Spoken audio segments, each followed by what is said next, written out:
Hello students, next topic पे पढ़ते हैं भाई हम इलेक्ट्रोमैग्नेटिक वेव्स के अंदर। और जो नेक्स्ट टॉपिक है आज हम जानेंगे इस वीडियो में कि हम जो इलेक्ट्रोमैग्नेटिक वेव्स हैं उनको प्रोड्यूस कैसे कर सकते हैं।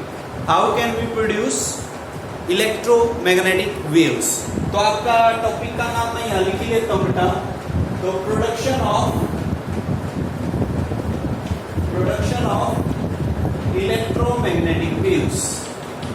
तो आपको वैसे जनरली आपको आइडिया तो पहले वाले लेक्चर से हो ही गया होगा कि इलेक्ट्रोमैग्नेटिक वेव्स कैसे प्रोड्यूस होती हैं। वहां पे हल्का फुल्का मैंने हिंट भी बताया था कि जब कोई भी एक्सीलरेटिंग चार्ज पार्टिकल है और उसको हम पास आउट करें किसमें से, चेंजिंग मैग्नेटिक और इलेक्ट्रिक फील्ड से, तो वो क्या प्रोड्यूस करता है, इलेक्ट्रोमैग्नेटिक वेव प्रोड्यूस करता है। क्लियर होगी। तो यहीं पे आप ऐसे अगर पूछा जाए एक नंबर में what is the cause of production of electromagnetic wave, तो आप ये लिखोगे, लिखो नोट कर लें आप इसको। When an accelerating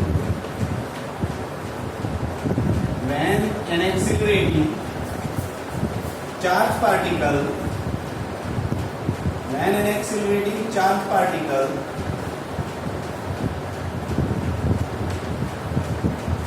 allowed to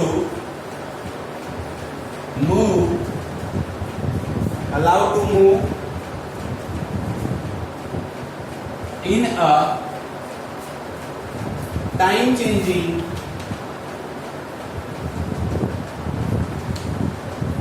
electric and magnetic field।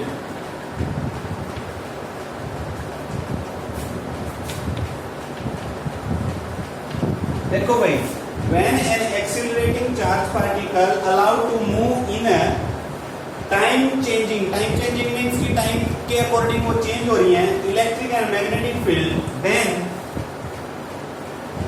it will produce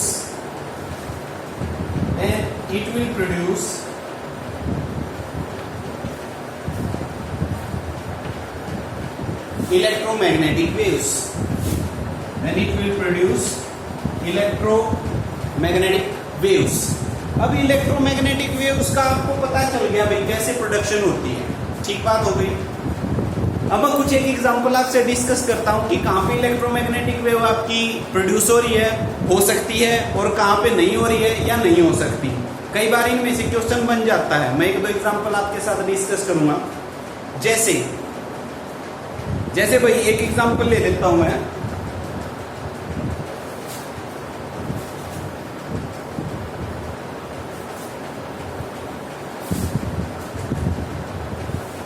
आपका कोई एटम है, एटम पता है आपको क्या होता है भाई, बीच में nucleus and electrons revolves around it in a fix orbits, कुछ ऐसे ही है। इस तरीके से इलेक्ट्रॉन्स हैं भाई इसमें। तो इलेक्ट्रॉन्स आपके डिफरेंट ऑर्बिट में मूव कर रहे हैं। ये दो ही बनाए मैंने, 4 भी हो सकते हैं, 6 भी हो सकते हैं। तो इलेक्ट्रॉन्स डिफरेंट ऑर्बिट में मूव कर रहा है। इलेक्ट्रॉन क्या है, एक चार्ज पार्टिकल है। ध्यान से सुनो, इलेक्ट्रॉन क्या है, एक चार्ज पार्टिकल। तो हम कह सकते हैं कि जो चार्ज पार्टिकल है वो इसके इलेक्ट्रिक फील्ड में मूव कर रहे हैं, तो ये इलेक्ट्रोमैग्नेटिक वेव प्रोड्यूस कर सकते हैं। ध्यान से सोचना बेटा इस क्वेश्चन को। मैं आपसे क्वेश्चन ये आ गया, can an moving electron in a definite orbit produce electromagnetic wave। कर सकता है क्या इलेक्ट्रोमैग्नेटिक वेव प्रोड्यूस, इलेक्ट्रॉन एक डेफिनेट ऑर्बिट में मूविंग कर रहा है जो। आप इसका आंसर लिखोगे नो। एक फिक्स ऑर्बिट के अंदर कोई भी इलेक्ट्रॉन इलेक्ट्रोमैग्नेटिक वेव को प्रोड्यूस नहीं करता, क्रॉस हो गई। अब इसका आंसर ये लिख सकते हैं, इन दूसरा क्वेश्चन अगर आपसे पूछे, in which condition an electron in an atom can produce electromagnetic wave. ये क्वेश्चन जो मैं ओरली बोल रहा हूं ना बेटा, ये आप नोट भी कर सकते हैं। क्या पता ये क्वेश्चन पूछे जाए आपसे बोर्ड में या किसी टेस्ट में। तो दूसरा क्वेश्चन ये है कि if any condition electron can produce electromagnetic wave. आप इसका आंसर लिखोगे यस। इसका आंसर हो जाएगा yes, electron can produce electromagnetic wave in an atom only when it jump from inner orbit to outer and vice versa। या तो electron आपका jump करे इनर से आउटर या फिर जंप करे आउटर से इनर। इन दो केस के अंदर इलेक्ट्रॉन आपका इलेक्ट्रोमैग्नेटिक वेव को बेटा जनरेट कर सकता है। क्लियर होगी बात। अब ये पूछा जाए क्वेश्चन, एक और क्वेश्चन के अंदर से अगर ये पूछा जाए कि जब इलेक्ट्रॉन आपका inner to outer orbit jump करता है and when it jump from outer to inner then why it will produce electromagnetic wave. क्यों करता है भाई प्रोड्यूस इलेक्ट्रोमैग्नेटिक वेव? सुन लो। बीच में क्या होता है? न्यूक्लियस एक चार्ज है, चार्ज का इलेक्ट्रिक फील्ड जा रहा है दूर तक, जिसको आप न्यूक्लियर चार्ज भी बोल देते हो। इस चार्ज का इलेक्ट्रिक फील्ड इसके ऊपर डिफरेंट होगा, इस ऑर्बिट के ऊपर और इस ऑर्बिट के ऊपर डिफरेंट होगा कि नहीं होगा? डिफरेंट होगा, बिल्कुल डिफरेंट होगा। क्यों डिफरेंट हो गया भाई? आर का फैक्टर होता है ना, इलेक्ट्रिक फील्ड में आर का फैक्टर होता है। अब आर जितना लंबा होगा, डिस्टेंस जितनी दूर होगी, इलेक्ट्रिक फील्ड वीक होता चला जाएगा। आर कम है तो इलेक्ट्रिक फील्ड क्या होगा? स्ट्रॉन्ग। अब ये इलेक्ट्रॉन यहां से अगर यहां जंप करेगा तो ये स्ट्रॉन्ग से किस में जा रहा है? वीक इलेक्ट्रिक फील्ड में, यानी कि it is changing electric field. Clear होगी बात। और एक्सीलरेटिंग होना ही चाहिए। जब ये यहां से यहां करेगा तो ये लो इलेक्ट्रिक फील्ड से किस में जा रहा है? स्ट्रॉन्ग इलेक्ट्रिक फील्ड में। तो इसका मतलब जब एक इनर ऑर्बिट से आउटर में या आउटर से इनर में जाएगा तो इलेक्ट्रिक फील्ड चेंज होता है, और इलेक्ट्रिक फील्ड चेंज होने की वजह से जो इलेक्ट्रॉन है वो क्या प्रोड्यूस कर सकता है भाई? इलेक्ट्रोमैग्नेटिक वेव प्रोड्यूस कर सकता है। एक एग्जांपल क्लियर देखो, कितने क्वेश्चन बन गए इसमें। दूसरा एग्जांपल,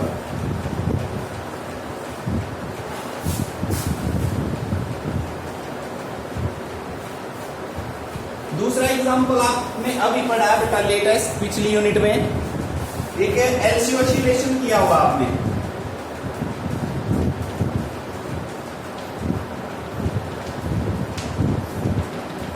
एलसी ऑसिलेशन किया है, उसमें क्या था? एक इंडक्टर था और एक आपका क्या था? कैपेसिटर। कैपेसिटर हमने शुरू में क्या लगा दिया था? चार्ज। कैपेसिटर शुरू में क्या था आपका? चार्ज। और कुछ टाइम के बाद वो क्या हो रहा था? अनचार्ज। कुछ इस तरीके से ये आपका L है और ये आपका क्या था? C। अब इसमें करंट क्या हो रहा था? ओसिलेट। भाई करंट ओसिलेट हो रहा था, सही बात है। करंट से पहले तो चार्ज ओसिलेट हुआ होगा। करंट से पहले तो क्या ओसिलेट हुआ होगा? चार्ज मूव कर रहा है इधर से उधर और उधर से इधर, और हर बार उसकी वेलोसिटी क्या होती जा रही है? कम, क्योंकि वो एक बार जब फुल चार्ज था तो ज्यादा स्पीड से जाएगा, जो ही चार्जिंग उसकी कम होती गई तो स्पीड भी क्या होती चली जाएगी? कम। समझ में आ गया? मतलब एक्सेलरेटिंग तो चार्ज हो गया भाई, और फील्ड इसकी वजह से मैग्नेटिक फील्ड प्रोड्यूस होगा, इसकी वजह से भी, इसकी वजह से भी, इलेक्ट्रिक फील्ड भी और मैग्नेटिक फील्ड भी। तो इलेक्ट्रिक और मैग्नेटिक फील्ड के अंदर चार्ज पार्टिकल क्या कर रहा है? मूव कर रहा है। तो एलसी ऑसिलेशन के अंदर इलेक्ट्रोमैग्नेटिक वेव प्रोड्यूस होती है। क्यों होती है वो मैंने आपको ओरली समझा दिया। When A charge move from clockwise कह लो या anti-clockwise, then we can say that this charge moving in electric and magnetic field and this charge is accelerating charge particle. So we can say that in the LC circuit, in LC oscillation, electromagnetic waves can be generated. Electromagnetic waves can be generated. दूसरी बात, अब third example सुन लो भाई। Third example आपसे क्या है पूछा जा सकता है,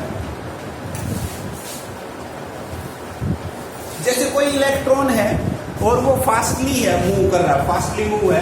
ये इलेक्ट्रॉन मान लो इधर जा रहा है फास्टली, और हम किसी मेटल पे, ये मेटल प्लेट है, इस मेटल प्लेट पे इसको कैप्चर कर लेते हैं, स्ट्राइक करवा देते हैं। फास्ट मूविंग इलेक्ट्रॉन को या फास्ट मूविंग पार्टिकल को अगर हम एकदम से रोक दें, suddenly we stop, then electromagnetic wave also generate. तो आप ये लिख लेना भाई, यहाँ पे मैं इस पॉइंट के बारे में लिख देता हूं। When a fast moving electron और when a fast moving charge particle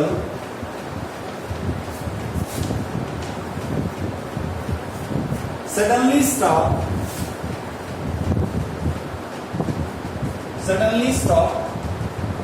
then it will produce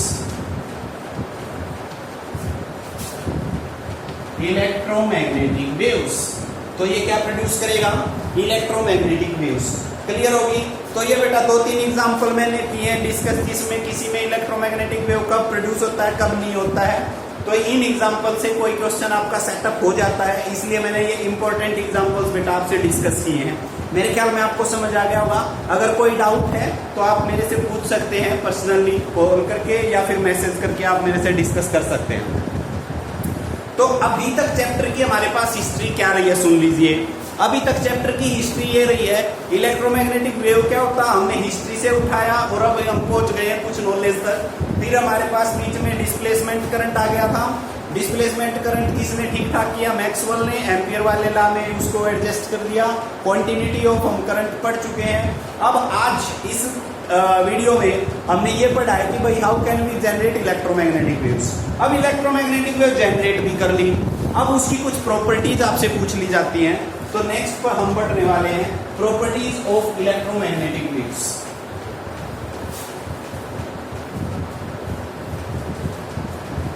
Properties of electromagnetic waves.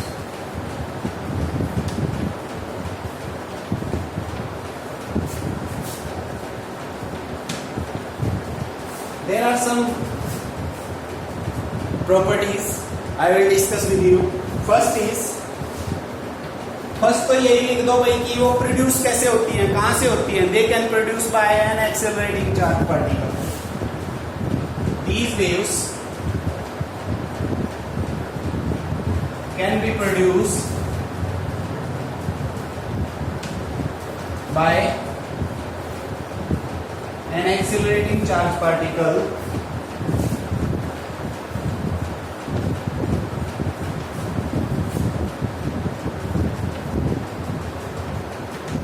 in presence of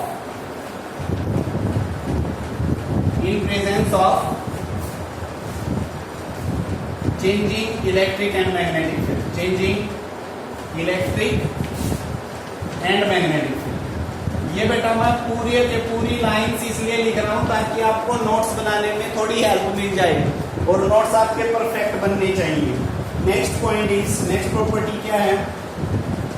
electromagnetic waves are moving with velocity. कितनी से भी मूव करते हैं। हम मैक्सवेल की कुछ प्रेडिक्शन पढ़ चुके हैं। दीज वेव्स और दीज रेडिएशन भी लिख सकते हैं, मूव विद स्पीड 3 × 10⁸ मीटर पर सेकेंड इन स्पेस।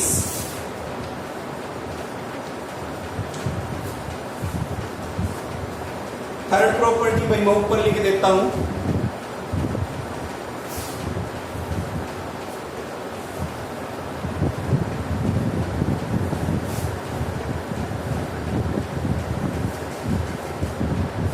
देखो मैंने ये एक बोला है कि 3 × 10⁸ मीटर पर सेकंड वो किस में चलती हैं? स्पेस में चलती हैं। बट अगर हम डाइलेक्ट्रिक मीडियम उसके आगे लगा दें या कोई कंडक्टिंग मीडियम लगा देते तो वहां पे उनकी स्पीड डिक्रीज हो जाती है। तो थर्ड पॉइंट ये लिख लो, in presence of dielectric medium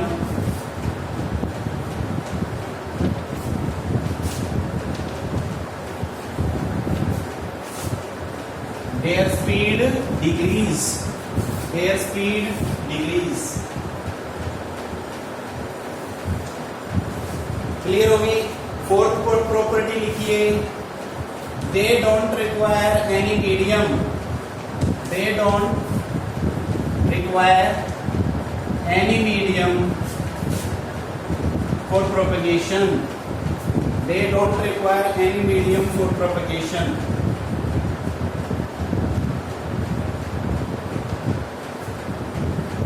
लिख लीजिए,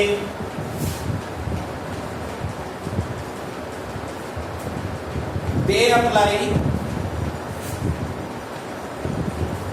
they have momentum and apply pressure, they have momentum and apply pressure भाई देखो मोमेंटम क्या होता है, मोमेंटम मैं बता देता हूँ। इलेक्ट्रोमैग्नेटिक वेव्स का जो मोमेंटम होता है वो होता है m इंटू सी। ध्यान रखना इस बात को, m इंटू सी। ये वैसे मोमेंटम किसका लिखा है, एक वर्ड आता है बेटा फोटोन, मैं बताऊंगा उसके बारे में। फोटोन आपका इलेक्ट्रोमैग्नेटिक वेव्स के आगे चलता है तो उस फोटोन का ही मोमेंटम होता है। 7th यूनिट में आप पढ़ोगे, वैसे तो केमिस्ट्री में आप पढ़ चुके हो dual nature of radiation. Dual nature of radiation में आप ये पढ़ चुके हो, रेडिएशन के पास कुछ मोमेंटम भी होता है और कुछ वो प्रेशर भी लगाते हैं, यानी कि फोर्स पर यूनिट एरिया भी होता है। तो इन प्रॉपर्टीज को आप याद करो, इलेक्ट्रोमैग्नेटिक वेव्स की क्या प्रॉपर्टीज होती हैं। तो इस लेक्चर के अंदर मैंने आपको क्या क्या करवाया वो एक बार मैं रिव्यू करवा देता हूँ। एक तो प्रोडक्शन ऑफ इलेक्ट्रोमैग्नेटिक वेव्स की, how can we generate electromagnetic waves क्या, और कुछ मैंने उसके साथ एग्जांपल डिस्कस किए, जैसे एलसी ऑसिलेशन का, इलेक्ट्रॉन का और एटम के अंदर ऑसिलेटरी चार्ज पार्टिकल का। फिर उसके बाद हमने कुछ प्रॉपर्टीज पढ़ी हैं। ये प्रॉपर्टीज आपने मेरे ख्याल में नोट कर ली होंगी बेटा। इन प्रॉपर्टीज को पढ़ो और प्रोडक्शन को एक बार याद करो, उसके बाद नेक्स्ट वीडियो आप अटेंड करना। Thank you, have a nice day.